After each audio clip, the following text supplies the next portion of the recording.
What if the unfaithfulness of one woman revealed how God loves us? How, you say? Keep watching.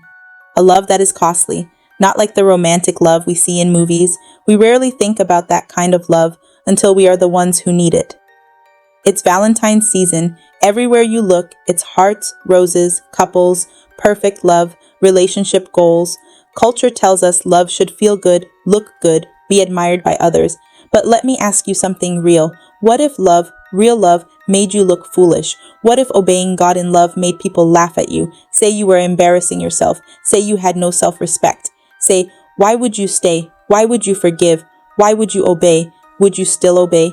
Because there was a man whose love looked exactly like that, and God was telling a message through his life.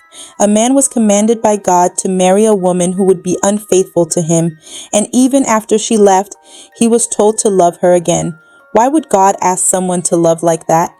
And what does that kind of love reveal about faith? This is not just a story about marriage. It is a story about covenant, betrayal, and redemption.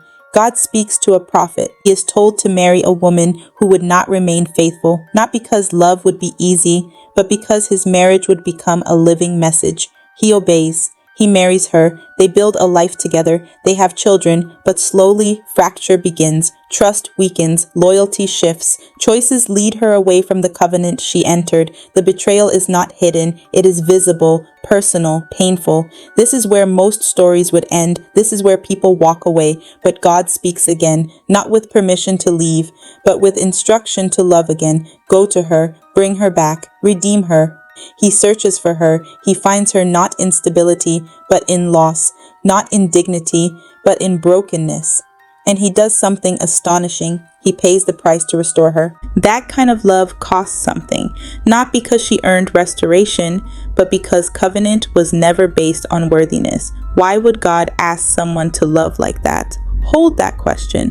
Think about someone who keeps pushing away the people who care about them, ignoring messages, choosing the wrong direction, drifting further and further. Most people would close the door, but imagine someone who keeps it open, ready to welcome them back, even after everything. That kind of love feels rare, almost unreasonable. And that's the kind of love in this story. But this story was never just about a relationship. It was a message. That's not a rom-com. That's the story of Hosea and Gomer. But their marriage was never meant to be private. It was a living illustration. Just as Gomer was unfaithful, people wander from God. And just as Hosea pursued, paid the price, and restored, God pays a cross. Hosea goes to the marketplace. Jesus goes to Golgotha. This is not cheap romance. This is covenant love that walks into humiliation to rescue the unfaithful. God continues to pursue with faithful love. The miracle was not a perfect relationship. The miracle was love that did not abandon covenant. Valentine's Day celebrates love that feels beautiful and secure, but Scripture reveals something deeper. Love that remains when trust is broken, love that pursues restoration, love that chooses faithfulness even when it is costly. Most people define love by how it feels, but this story asks a different question. What does love look like when faithfulness is a choice, not a feeling? It looks like forgiving someone who hurt you. It looks like staying kind when others walk away. It looks like choosing what is right when it costs your reputation. The greatest love is the love of God. Scripture tells us what that love looks like. Love is patient. Love is kind. It does not give up. It does not fail. Even when we were still sinners, He died for us. Even when people walk away, He remains faithful, and here is the hope we hold on to. Nothing can separate us from the love of God.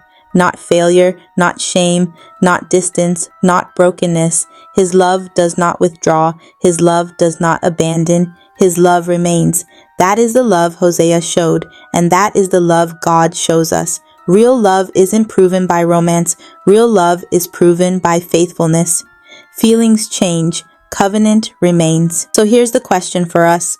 Will we only love when it looks good? Or will we obey God even when it looks foolish? Faithfulness to God matters more than approval from people. because sometimes obedience doesn't make sense at first. But what looks foolish to people can reveal something beautiful about God. Think about your life. Where has disappointment tempted you to withdraw? Where has commitment become difficult? Where is God inviting you to trust Him even when it costs you? Now that you know this story, if you were Hosea, would you obey? Today, make a decision. Where God calls you to trust Him, say yes. If there's an area where you've been resisting God, forgiveness, obedience, letting go, trusting Him, choose faithfulness.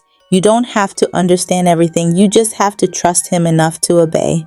Real love stays when feelings leave. Real love is faithful. If this message spoke to you, comment faithful below. Share this with someone who needs encouragement this Valentine's season. Follow Bible IRL for stories that bring scripture into real life.